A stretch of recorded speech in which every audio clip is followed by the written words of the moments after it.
this one. Good morning. Good morning. Good morning. Another beautiful day. Welcome to Breakfast with Bam. We got another special edition for y'all this morning. As you can see to my left, man, I got my brother Eric over here sitting with me, man. He came, dropped by, have breakfast with Bam. Bike life. Bike life in the Bike life. Yes, sir. Yes, sir. So, y'all already know, man, how we do. We get them pots rattling and we get them conversations started. You understand? So, before we dive into my brother, man, I just want to let y'all know a little bit about BamRawDiet.com. All episodes will be brought to you by BamRawDiet.com. If you haven't heard, we're all natural, #1 grain-free pet food. Laboratory tested, AFCO and FDA approved, so everything is totally safe. I know I've been getting a lot of questions about the FDA report about the kibble. Just to let you know, man, we stand alone from that. Like, we don't fall up under those categories. We make sure all our products are all natural and safe for your pets and are what we say they are. All right, enough of that. Just to let everybody know that. So, yeah, man, I got my brother Eric in here, Bike Life. Definitely the best I've seen at doing what he's doing. So I'm gonna turn it over to Eric, man, and we'll get into a few little questions and answers. But I'm gonna turn it over to my brother and let him give you a little insight about what it is he does. family. Good morning. This is Eric Gonzalez from Bike Life. I'm honored to be here and to be considered one of the best. It's definitely an honor. I'm a humble individual. I feel like I'm one of the best, but not the best. But who knows? I'll let the public speak for me. But yeah, Bike Life. I've been in the game for over 20 years. For many years, I had an idea of creating an LA fitness concept for dogs, and that's where the indoor training facilities came about. In 2016, I opened up the first facility in Hialeah. After several months of founding that location, I decided to split partnerships. Wound up opening up a new facility independently with some other investors. And after about 2 years in that endeavor, due to lease agreements and change of price and what have you, I'm in my third location right now, and we're in the North Miami Beach district, and it's going fairly well. The vision and the goal is very simple. What I would like to do, and that being said, anybody out there that can appreciate what we do in the dog game, especially educating the dogs, what I would like to do is I would like to consume the East Coast with several Bike Life facilities. That's really the goal. I'm an East Coast baby. Born in Jersey, worked my way all the way down to Miami, been in Miami for over 30 years. So this would be the home base. But the idea is to be able to open up a facility maybe in Atlanta, let's go up to Carolinas, maybe Virginia, what have you, all the way up to Jersey, New York, or what have you. I don't want to do what a lot of traditional trainers do, which is what they have is they have fields. And when you have fields, you got to go to the homestead districts or what have you. I'm a city baby, so I want to be in the middle of the city. So my heartbeat is to have indoor training facilities. When you go there, basically what you're looking at is a facility that looks like an indoor park. And so that's pretty much the idea. And so what we would like to do is, if there's any investors out there, and seriously, serious inquiries only, we have some numbers in place where you can come alongside myself and become a partner according to whatever facilities you would like to invest in. One of the things that I like to let know when we're dealing with this, an investor doesn't only drop money and kind of just leaves it alone. What we really need is investors that have knowledge or what have you in the market and help us in the marketing. Because my involvement is very keen in that, I'm bringing experience, I'm bringing the layout, I'm bringing all of that, but I'm involved on a day-to-day basis. And the idea is to build teams to continue to run these facilities. So I'm doing my part, and what we're needing from investors is basically investors that are willing, to get down in dirt. And if you may not be willing to pick up dog poop or what have you, and that's understandable. But marketing plays a major key in anything we do. Most of you guys out there in the dog game understand, when you're out there trying to hype up your puppies or what have you, there's a lot of marketing involved. So you can imagine when we're talking about an institution as such when we're trying to go across the country. Like any business, and understand business, what you want to do is you want to build and sell. Maybe there's a possibility we sell, and so we're looking for investors that understand that we're all taking a gamble, we're all taking a chance. I'm not interested in getting involved with people that are like with the mafia mindset. Here's the money, and then people that are hungry.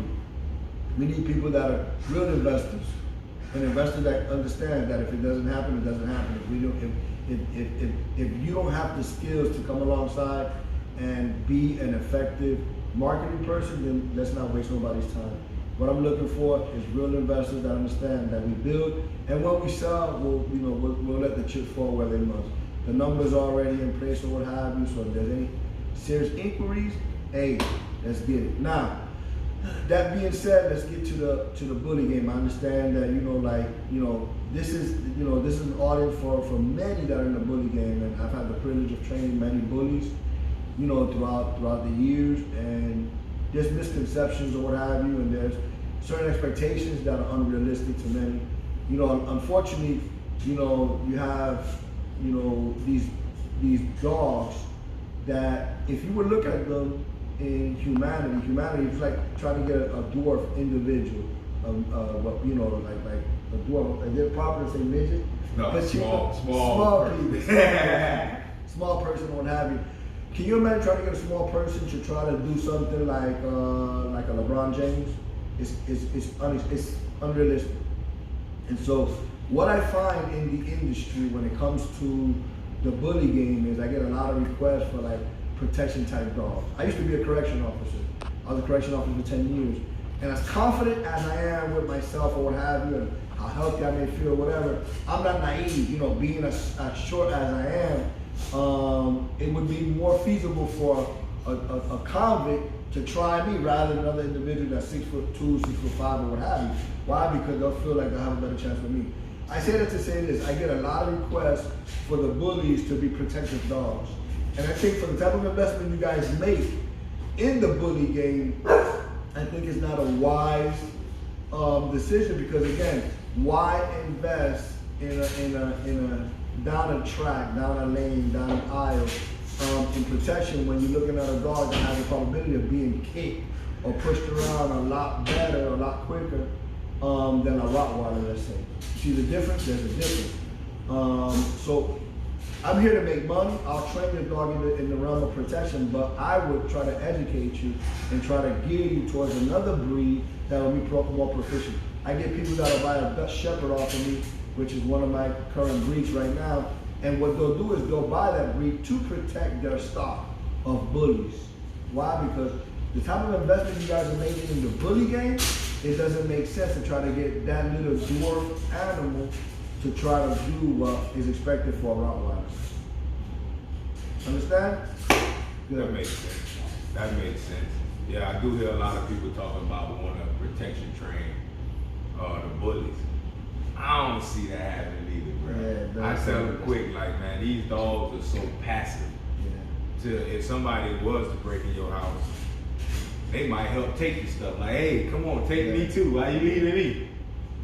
So I think, let me interject. I think part of the misunderstanding or the hopes is a lot of times, because you got a lot of these different breeds, and somewhere down the line you get a lot of these thick game dogs. Sometimes you get a lot of these dogs, not a lot, but you get some that are probably have a little bit of that game drive in it. And so you may have a litter of 10 or what have you, and one have that game, and all of a sudden you have that expectation. And it's like, I understand it, because we all have our own personal dogs, or what have you. There's no dog like our dog, you know what I'm saying? And that's where you have to kind of be mature and decipher the difference, because as much as you want to believe that you have the best of the best, sometimes you have to be realistic and understand that the dwarf is not going to be what a Rottweiler is. Right. Okay. I know one of the questions I have for you is, in your field, do you think there's any type of training that will benefit the show owner, the shower type of a bully breed? as far as it comes with the handling in the ring, the stacking in the ring, just the listening part, the obedience part. Like Yeah. I see some of your dogs, like you tell your dog to go, he'll run out the ring and go get on his post. I mean, at the end of the day, I'm definitely any realm. I mean, every dog has a potential of being trained, no matter what breed, no matter what size or what have you. You made a good point. You're talking about the ring. They're very proficient in the ring. I mean, that's where you guys capitalize when you're trying to hype an animal, what have you. So, I would definitely say I see a lot of you already doing the stack. You know what I'm saying? The routine. People don't realize it takes 3,000 hours to create that push button dog, that machine. Even though the dog is proficient, you know, within a few weeks, maybe a few months, a push button dog is a dog that the child can come and tell the dog to do something, the dog's gonna do it. Not just the owner, what have you. So 3,000 hours is about a three-year investment when you're looking at like a 40-hour week on average. Just like a person, if you want to be an expert at whatever, cutting hair, cutting lawn, doing whatever you choose to do in life, you have to invest about 10,000 hours, which is equivalent to about the same amount of time. So I would say, you know, as far as, you know, the attention or what have you, a lot of food manipulation. Now, the misconception with the food manipulation, specifically with the bully breeds, is what I find in the last couple of years that I've been dealing with the bully game, is that there's a lot of hype in the puppy, which requires a lot of weight because of the breed type, right? Now, as a trainer, I'll use a lot of food manipulation, bringing the dog's weight down slightly, so then there's a conflict there. I look at the long term. A lot of the breeders or what have you, they look at the immediate moment. They try to hype the dog from day one. And so part of the breed look has a lot to do with the, you know, with the girth or what have you. And so to kind of capitalize on that, there's a lot of consumption of food. Whereas for me, when there's an expectation of performance, I retain the food. Because what I understand is genetically the animal is there. Whereas I don't mind waiting a year as a dog trainer to get that girth back, to get the look or what have you. What I'm looking for is control. Right. What I'm looking for is that level of obedience and respect. You understand what I'm saying? And so that's where, if you gotta know what you want, you have to have that one dog that you're willing to sacrifice and take a chance with, to kind of get what you want, which is, you know, you have a litter where you're building on the hype from day one. You have to have that one puppy and see if it's cost effective for your vision to say, okay, here, take this dog, let's see what we can get out of him. And you may lose him for a year or so before you get, you know what I'm saying? Right. So at the end of the day, what I'm looking for is control,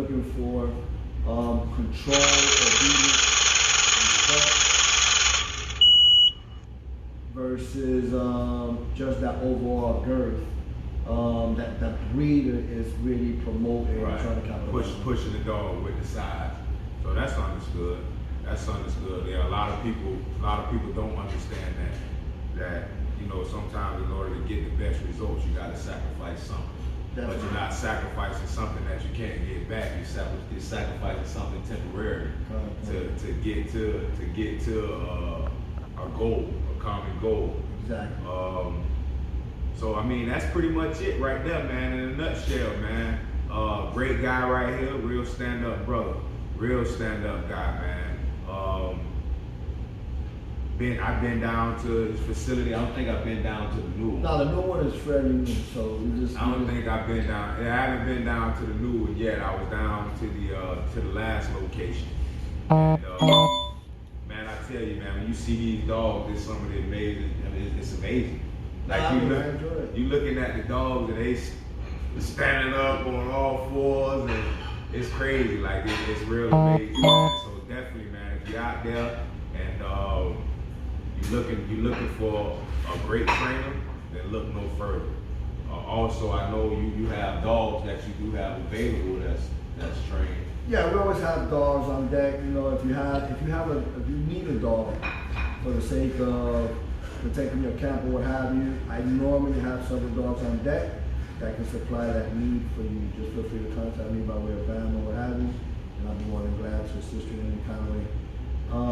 On a different note, I am, and this is like surprising and shocking to many, I am a certified international chaplain, certified by or sanctioned by the Supreme Court, sworn in or what have you. And I say that to say this. sometimes in life we go through issues, right? It's life, it's humanity. It is what it is. We all go through trials and tribulations. And sometimes you don't know who to go to, right? I'm held to confidentiality. And so I understand that a lot of times it's better to go with somebody that has some kind of commonality with you. Being that most of you all are in the dog game, and I'm in the dog game to a degree. Sometimes through a commonality as such, you'll feel more comfortable dealing with a person like myself with such situations that require a high level of confidentiality. So hypothetically, let's say, you know what, the dog is stressing us out, and because of it, we're having marital issues or what have you. The only thing is, because of my status, it has to be from a specific angle. Unfortunately, I don't have a history in Islam, in Egyptology, or what have you. I have a history in the Bible. You can be a Catholic, a Christian, whatever. Anything that deals with a Holy Bible, that's the premise in which I come from, and that's the premise in which I counsel it. So if you're ever in a predicament in life where you need, to save a marriage or having issues with children or what have you need a counselor, I'm sanctioned by the law, to hold confidentiality and give you the best advice feasible. So I just threw it out there. A lot of people don't know that side of me. But I'm very adamant about that. So when it comes to my personal convictions on that realm, as well as with the dogs, I'm very adamant and very, very serious about both those two angles. So that's just a bonus. And again, it's just life, unfortunately. And if I get a phone call, I understand that I'm held to that confidentiality. I think that's important. I think that's also vital, because a lot of times people don't know, and that's good that you mentioned that, brother. Because I know we got a lot of stuff going on right now with bullying and suicide and stuff like that, and it's a lot of times because people don't feel like they have an avenue, right. And they don't have somebody that they can go talk to, and I think that's very good, man. That his brother just pretty much opened himself up to you guys to take advantage of, so that we don't have to hear that reason or that excuse, or I have nobody to talk to, nobody wants to listen to me. We have brothers like that's here, that want to hear you, that want to listen to you. So I really appreciate you sharing that with people. Definitely take advantage of it. Take advantage of it. It's sometimes just a simple conversation can change your whole outlook on everything that you may feel is going wrong or not going up to your likeness. So I would definitely take advantage of that, man. So, hey man, you guys get it all right here, man. I love having these brothers sit here with me and share some of their knowledge and some of their passions and just general information with you guys. We don't mind doing that, man. Like, I hear a lot of people say the game is to be sold, not told. Exactly. Well, we like to tell it. We selling it by sharing it. You understand? So take advantage of that. And we don't keep you long. We keep it real brief and short and to the point. Huge salute to my wife over there. Got them pots rattling again this morning. Got my stomach doing jumping jacks and backflips over here. Keep looking to see if anything coming out them pots. I don't see nothing coming out them pots yet, but we're gonna get ready to turn y'all loose, man, and we're gonna sit down and we're gonna finish our conversation over a nice fat plate of chicken and waffles this morning. There we go. Chicken and waffles this morning. So again, man, we coming at you with love, man. Every week. Tune in every Sunday morning. We're gonna have a different topic and we're gonna have a different guest every Sunday. Truly honored to have my brother Eric here come down and take time to sit down with me this morning. Please go visit our website, damnrawdiet.com, man. Also go follow us on IG at damnrawdiet. You can also follow us on Facebook at damnrawdiet as well. And also subscribe to the YouTube channel. Tell a friend. Share it to a friend. Tell your grandma, your mama, your uncles, everybody, man. We're going to have something on here for them too. I guarantee you. You just watch. You just watch and wait. We're going to check out these pots right quick and see what they got going on over here, man. See what she got going on over there in the land. Okay. got these waffles jumping out. Got these waffles going down over here. We got the chicken frying. So yeah, chicken and waffles, man. Chicken and waffles. Again, man, y'all stay safe until the next time. Much love, man.